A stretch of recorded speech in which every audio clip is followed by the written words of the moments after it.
Forgot to hit this button. Hello, everybody.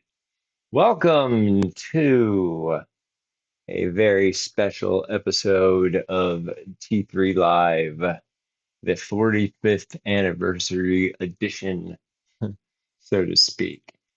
Today, I'm not sure exactly what time I was born. Um, I'll have to ask my sister, but I think it was in early afternoon. So I think I'm officially 45, and I I think back to when I was a little kid, and as a little kid, those of you who may be watching this, who went to the tracker school back in the early 80s to mid 80s. I was this little kind of a combination between Mowgli and Hellboy, running around, terrorizing people, setting traps for people. Oh yeah, I used to love Scout class. Still remember when my dad gave me permission to fully participate in Scout class, and I was an evil SOB. My favorite trick was to booby trap the water jugs with a snapper and a pack of black cats. So somebody'd be coming in at 4 in the morning after a raid, and they'd go fill their water bottle, and set off this. Oh my God. Yeah. It was glorious. Back in the old days when we didn't have to worry so much, we didn't live in such a litigious society. Um, we used to do some pretty gnarly things during scout class. Um, I miss it. It's been, oh geez, 14 years now since I've been out of scout class. And um, there's a chance that I may be, you may see me this summer poking around the Pine Barrens. Um, but we will. Nobody knows what the future holds. If they did, they would make lots of gold. But anyway, 45 years old. I'm in the next 24 to 36 hours. Those of you that subscribe to my newsletter, I'm going to be writing. I actually had to start it over. My blog post that is meant to accompany this live stream. Um, and you know, those of you who've been following along with my story know that I literally feel like there is some omnipotent being like Q from Star Trek Next Generation, uh, that is just messing with me. And every time I get like just to the edge of not having to struggle so much, I just get pushed back. And um, it's comical. That's why I say, if any of you know a script writer, we could literally turn the last year and a half, 2 years of my life into one of the greatest dark comedies of all time. Because, I've had everything, all manner of stuff go wrong, but no more. I'm not allowing it. I realized that a lot of those negative things, I was manifesting because of my fears, around, money and being successful, and of course, um, you know, uh, make wanting my father to be proud of me and the work that I'm doing, um, being that I am, following in his footsteps. And, 13 years ago, I think it was in October, when I made the decision to leave tracker school. That was one of the hardest decisions of my life to make.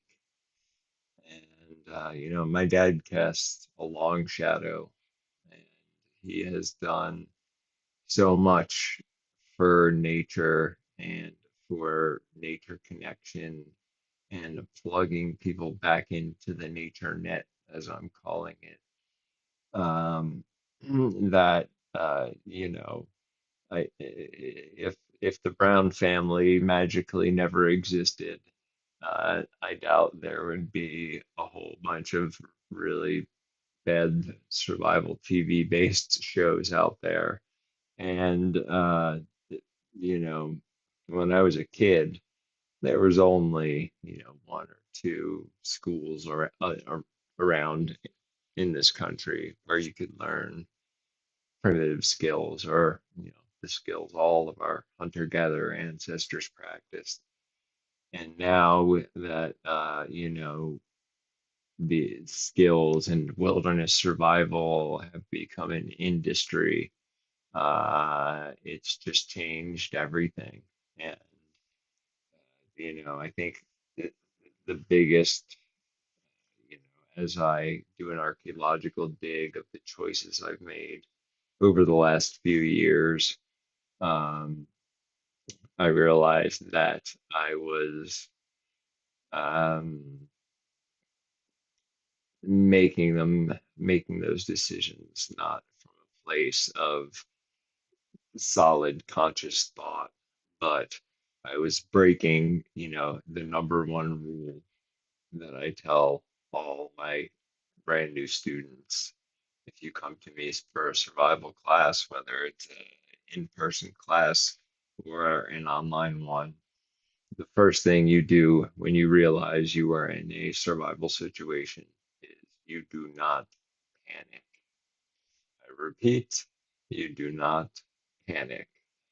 Um, so the irony of this whole thing is here I am, this guy that, if you gave me 20 minutes to gather some things that are inside my apartment, gave me 20 minutes to collect a few things, I could head out my back door into the woods and disappear forever and be fine. But if I'm going to continue to try to lead people back to nature, to make people more aware of the natural beauty that is around them, um, that's that's my calling.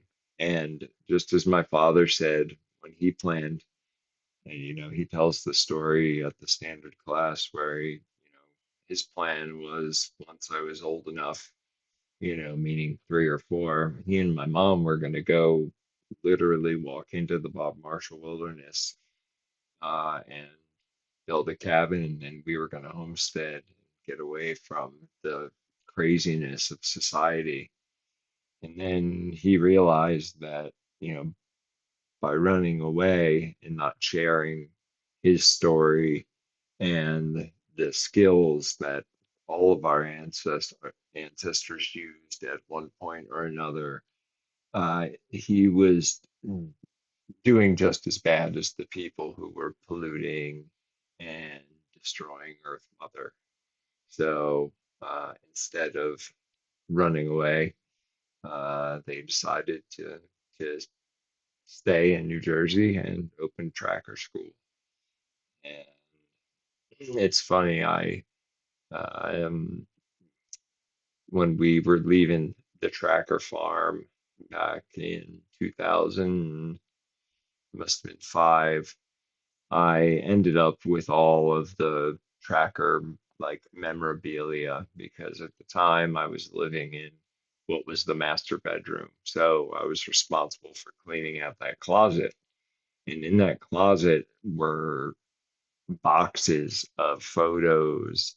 I have pretty much all of the original artist proof drawings from all the field guides. I have thousands of photos, starting in the late 70s up until about the mid 80s. I have a box of about, I don't even want to know how many slides.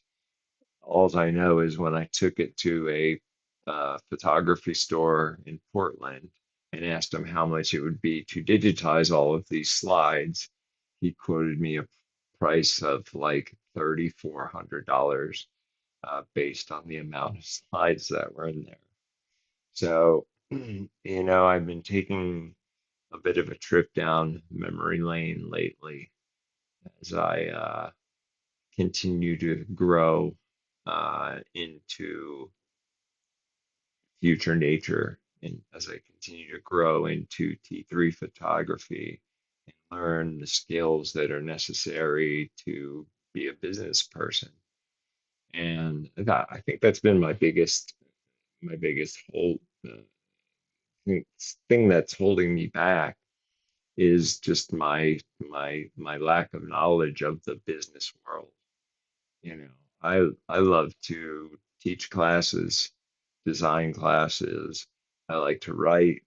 I like to take photos and videos, but all of the other stuff, the marketing, this, that, and the other thing, and having to deal with the social media hack, which I'm still suffering from by not being able to advertise on um, Meta.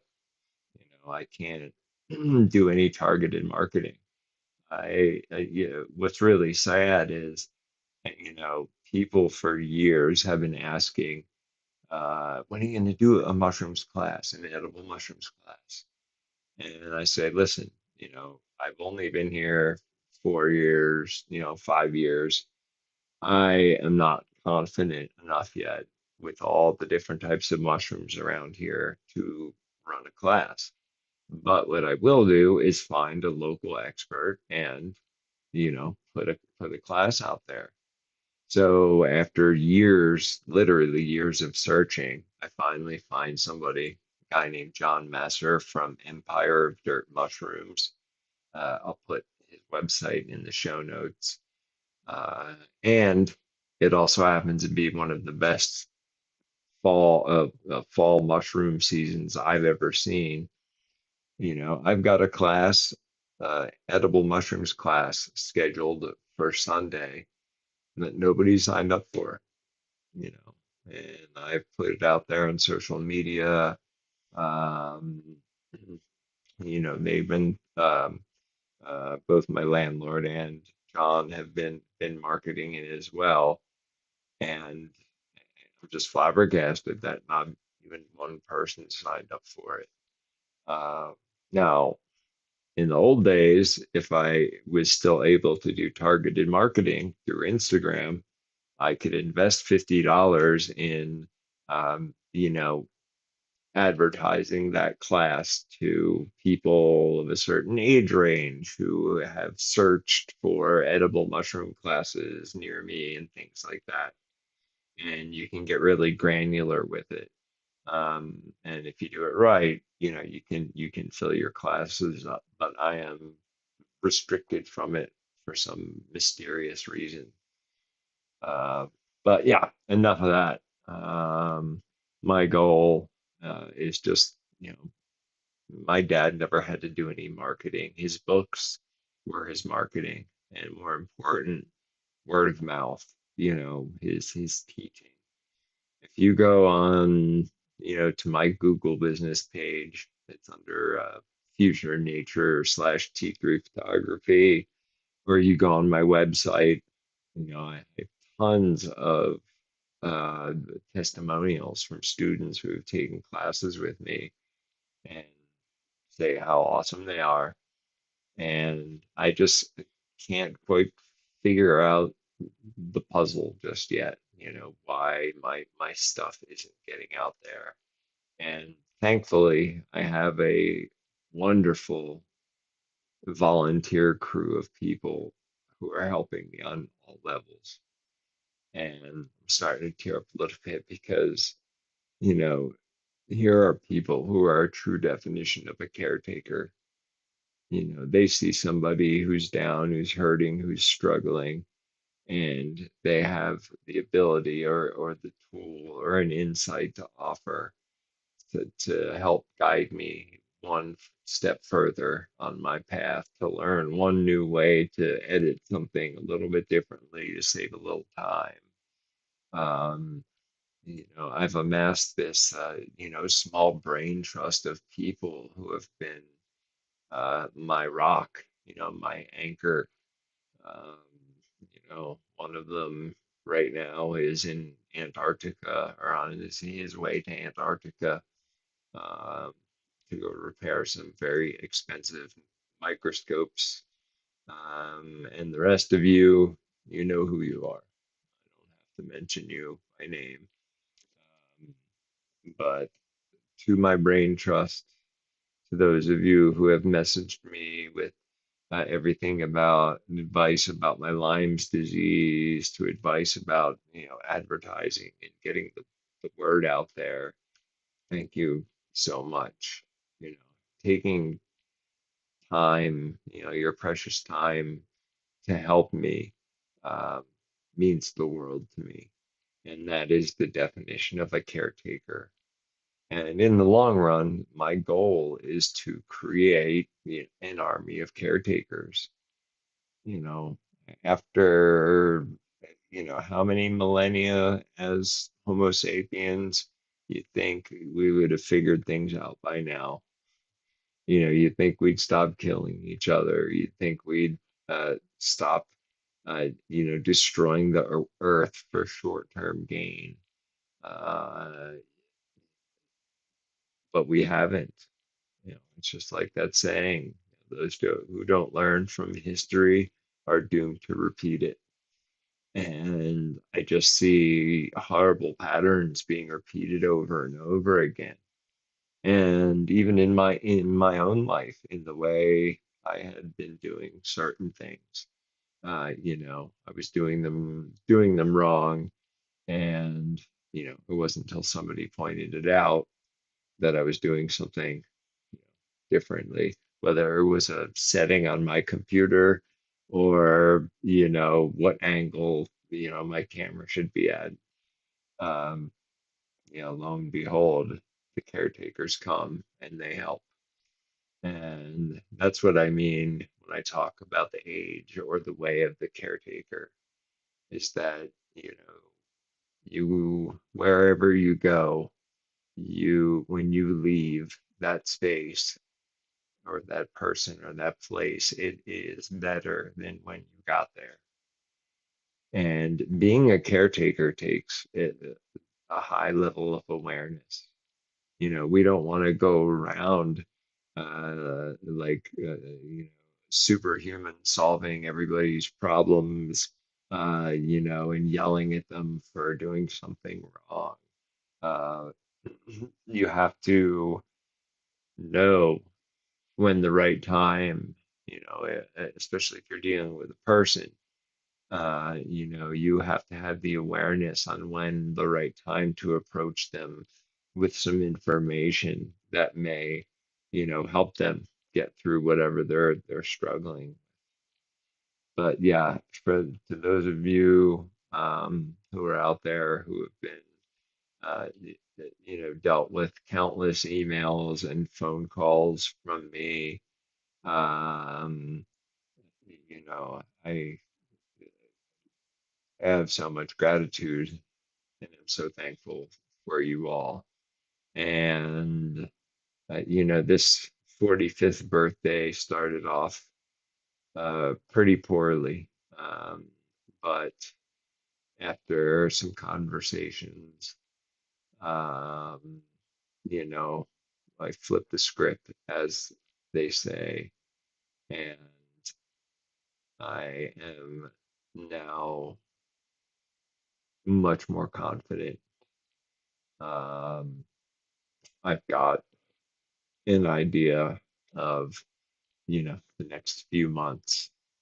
So speaking of that, my main occupation is a nature educator.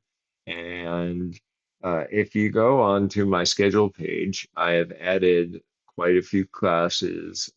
This is for those of you that live nearby. I've added some single day classes.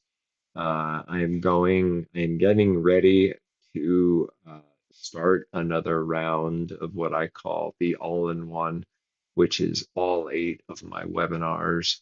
Um, if you were to take them individually, you'd spend 800 bucks. Uh, However, if you buy them all at once, you get them for 400. They're 2 hours long each, and you get a recording afterwards. Um, Usually, I'm getting better at keeping track of who's gotten recordings. So if you're watching this and I owe you a recording, please send me an email and let me know. Being a one business human, or one human running two businesses, things do slip through the cracks. But every day, with the guidance of my brain trust, I'm coming up with better workflows and ways of doing things. Because honestly, you know, the less time I can spend, trying to fill classes and, staring at a screen, is the less time I'm outside doing what I love, which is tracking and taking photos and and continuing to learn. That's why I love a particular friend of mine. I jokingly call him my apprentice, but he comes here, I'd say on average twice a month, and we just work on skills all day. And I've been so busy for the last, you know, 22 years that, and especially the last two, that I hadn't made anything or worked on anything really in a long time. And so him coming here to learn from me is, you know, helping me to remember why I do this, what it's like to make that one of a kind piece of functional art. Um, and as I always say, uh, every new skill that you learn that helps to maintain your life force is one more step uh, to true freedom. Because, even though we live in a free country, we're not free by any means.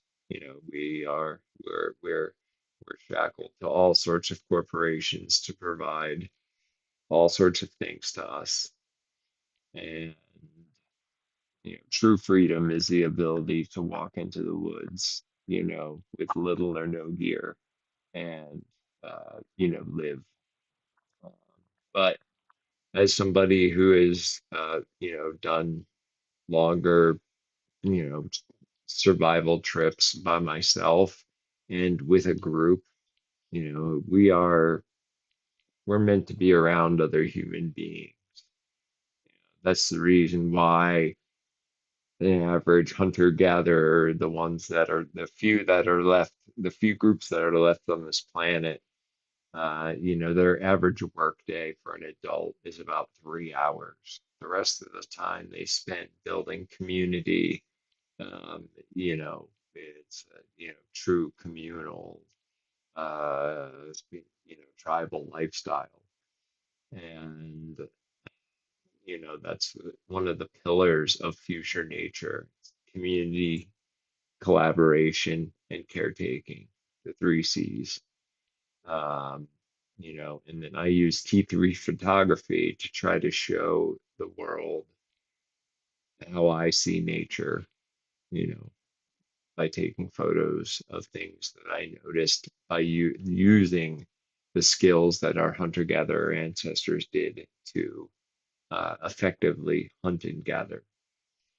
Um, so another really awesome thing coming up on March 8th, my buddy Matthew from La Primitive, I know I'm pronouncing it wrong.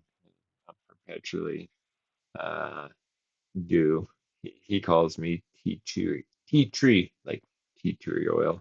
Uh, So Matthew is coming down with some of his staff and his family on March 8th for a week-long class that is going to culminate in a 2-day kind of mini survival trip.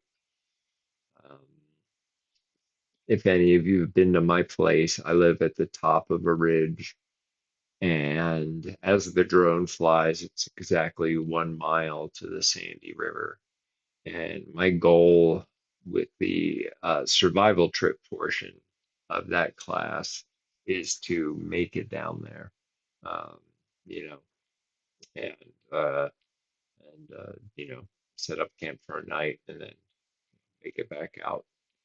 Uh, yeah, in March in Oregon, uh, you know, uh, his school is, if somebody were to ask me where can I go learn winter survival skills, there's one of two places I would send them, depending on where they live. One would be to La Primitive, and the others would be to my friends Brad and Sarah at VT. Um, they also, uh, you know, if you live in Vermont, you got to have some winter survival skills. So some even bigger classes that I want to announce. Oh yeah, one more thing about the all-in-one. So when I send out the newsletter over the next couple of days, that will be the start of the sale where instead of paying 400, I'm going to knock an additional 15% off of that price. And for that, you get 16 hours, over 16 hours of online education. Um, and yeah, it's a really good deal. And I am in the background working on recording them solo with much more production value as opposed to just kind of, sending out a recording of a Zoom meeting, which I'm doing now. But eventually you'll get a recording that's a mini masterclass style, where I actually demonstrate some of the things I talk about. Um, so yeah, I'm excited. That's one of the things I'm going to be working on this week. I'm almost done with um, the awareness class. I'll be moving on to animal tracking after that. Mhm. Survival done already. I just have to finish editing it.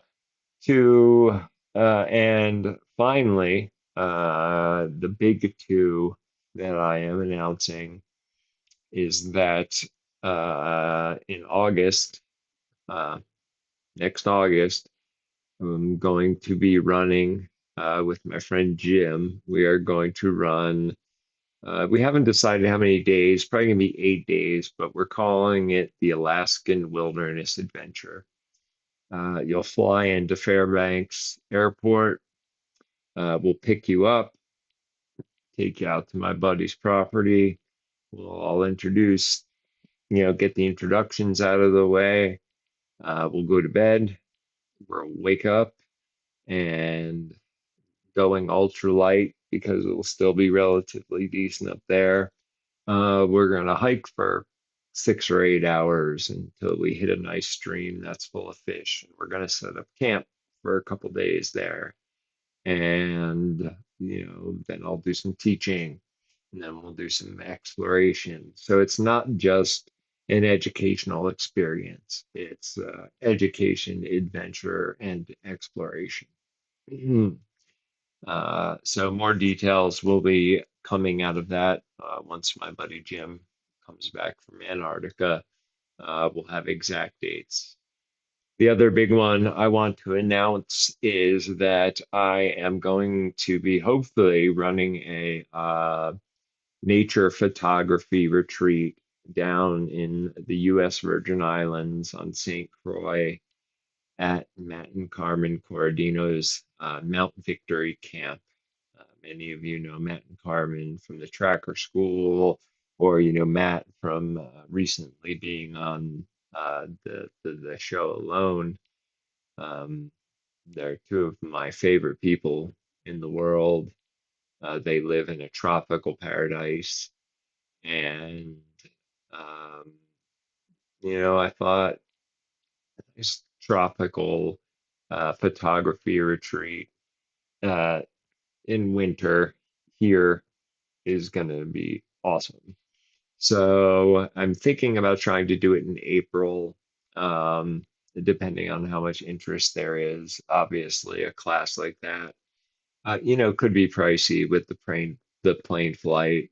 I'm gonna make it as cheap as I possibly can, just like I do with all my classes. Um, and yeah, so it's going to be limited to probably 6 people, and I'm hoping to convince Matt to, in times when we're not taking photos, teach us a little bit about the indigenous culture of the Caribbean and some of the skills they used um, to live off the land. Um, what an amazing place. I mean, I've been there 3 times, and there's just like fruit everywhere, avocados, mangoes, you name it. They're just, it's amazing. Their property is amazing. And so yeah, I'm looking forward to working out those details. So I will announce more about those in uh, in my newsletter coming up. And also, as we get closer to April, um, we may push it back to next year, but I'm pretty confident that there's enough uh, tracker-minded photographers out there that would like to go on a trip like that because it's a photographer's paradise. Before I go and enjoy the last little bit of the day, I just want to once again express the gratitude I have for those of you who have been a shoulder to cry on, uh, someone to talk to. I've spent a lot of time alone in my life, but very rarely have I been lonely. And even though I'm coming out of it a bit, I've been a bit lonely lately because, I don't have a ton of friends around here, and the ones I do live, a couple hours away. So I only see them so frequently. And also the fact that, if I was closer to the camera, I would pan over. But my beautiful dog, Cora, who's 16 years old, is you know, she doesn't have too much longer. And she has been my sidekick for 16 years now. And uh yeah, I can't even think about it. But I'm just trying to love her as much as I can while she's still just blind and deaf. You know, she's not in pain or anything. She just can't see and can't hear. Um, but thank you, everybody.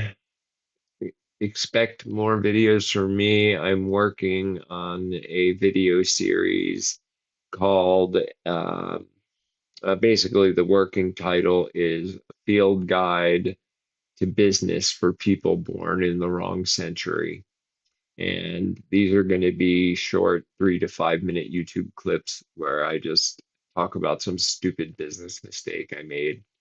Um, I'm also working on I'm going to start my tribute series, which I already have my tribute to Mount Hood, my tribute to the Salmon River, my tribute to the Sandy River, and I'm going to start doing monthly videos where I just kind of edit together footage that I've taken either with my drone, my camera, or both. And, I'll put one out for each month, as well as continue to add content to my other playlist I have.